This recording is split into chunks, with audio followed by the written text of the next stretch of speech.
Okay. Good afternoon. So first, thank you everybody for being here. Obviously, we're here today to announce the third and what we believe is the final arrest in everybody who had a part in the death and disappearance of Allahnia Lenoir back in August of 2022. This case was complicated. It was a lot of work.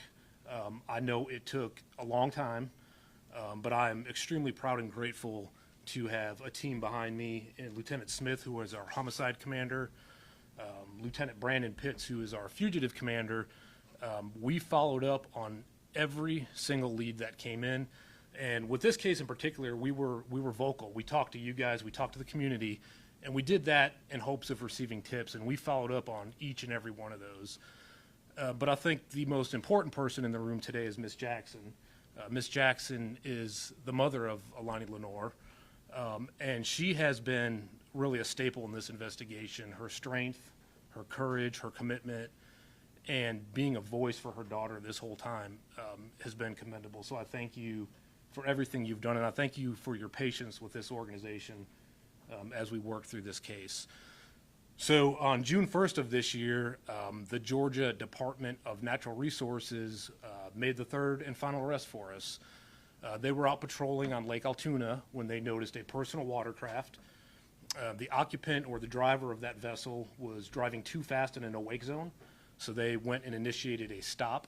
They made contact with Steven. He gave a false name. During their interaction, he actually fled, so it was a type of a boat chase.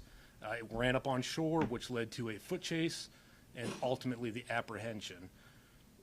During that apprehension, they investigated and were able to discover that he did not give a truthful name and that he was indeed Steven Oboite, and he was wanted for this case. So our gratitude is to the DNR for their work in helping us bring this to somewhat of a conclusion. But from day one, our objective has been to locate and return Allahnia, and that is more true today than ever before. That is our goal. It is our belief that somebody out there knows, somebody knows where she is, and we would plead with that individual to come forward. Not for this police department, not for any agency, but for Miss Jackson and her family. That is the only way that they can get even a sliver of closure in this case.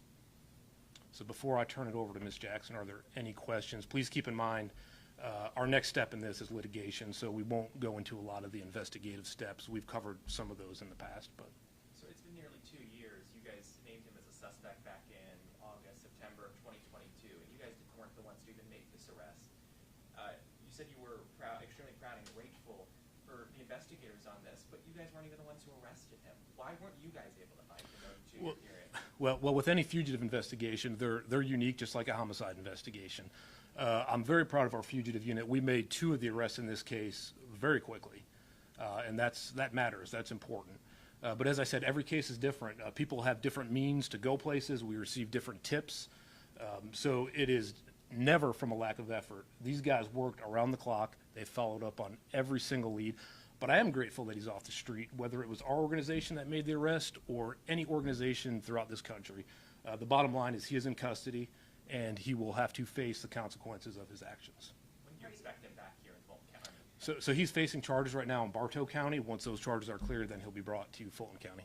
Are you hopeful that this third suspect will help bring answers about where she might be? Yeah, we're hopeful on every little lead we get. We're hopeful we're going to follow up on that. We have had a conversation with him in the past, which he requested counsel and would not cooperate.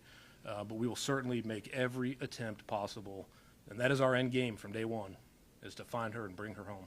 Are you expecting it's been some time to make this happen? Some people are kind of comparing this case to the Susana Morales case. Is there anything to say about the accusations that investigators weren't proactive in this case? Because as we know, women of color tend to be. Yeah, no, I could not be any more proud of this team behind me. From day one, when Allahnia was a missing person, we jumped on that. We were able to locate where she was last seen, and this thing started to escalate quickly, and it was because of the work of the men and women behind me that we were able to rapidly find out that something was not normal, that this was foul play. At that point, we turned it over to our homicide team, and pretty quickly we were able to make 2 arrests in the case. You knew early on that she was with some friends before this happened. How confident are you guys that no one else was involved? we're fairly confident at this point. But again, anything that comes forward is open game. We will investigate everything. But as of right now, we do believe everybody that is responsible for this is in custody. And how are you sure? Is it based on evidence, interviews? Yeah, so totality of everything. This has been almost a 2-year investigation, so we've done a lot. I've covered this case numerous times over the last 2 years, been in court through multiple things, and I know obviously you can't go into certain facts because you want to make sure it comes out in court first. Would you say that he was the prime suspect in this case you were looking for?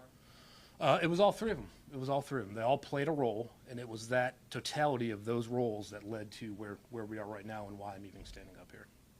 There was a little bit of delay in when she went missing and when police actually put out the missing persons report. Is that a normal amount of time, or is that average, or why was there a little bit of a delay there? So no, that went out pretty quick. Each case is different. We have to investigate it, find out what happened, where we believe this individual went, and that's what we did. And we were able to find out pretty quickly the apartment complex in which she was last at. How rare is it that you guys are able to make arrests with, without finding the body? That must be difficult to kind of pin it on. Yeah, it certainly is challenging, but that's why we have a phenomenal team of homicide investigators. They're experienced and they're able to pull these cases together. So with that, I'm going to turn it over to Ms. Jackson. And again, I think what she has to say is extremely important, more important than anything I could say. So, Ms. Jackson. Good afternoon. I just want to really take time to plead right now. I know you guys have been hearing from me everywhere, but I really just want to speak to Steven and the people who have been helping him abate. Just giving my daughter back. There is no doubt that these people had my daughter. And I know we're not talking about the case, but they have done a lot of investigating. I want to say that if, at this point, Steven, if there's anything in you left that's human, to please just tell me where my daughter is, and we can lay her to rest. And for those of you who have been helping him, this is not one of those things where a mistake. This was intentional. And you'll get to see that when court comes out, that none of the things that these people did were by accident.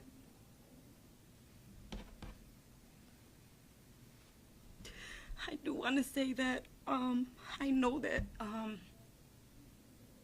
lot of times people don't get coverage, and I am so grateful to all of you, and some of you even more, because you did investigate and help me investigate, and you listened to my stories, and you pushed and potentially,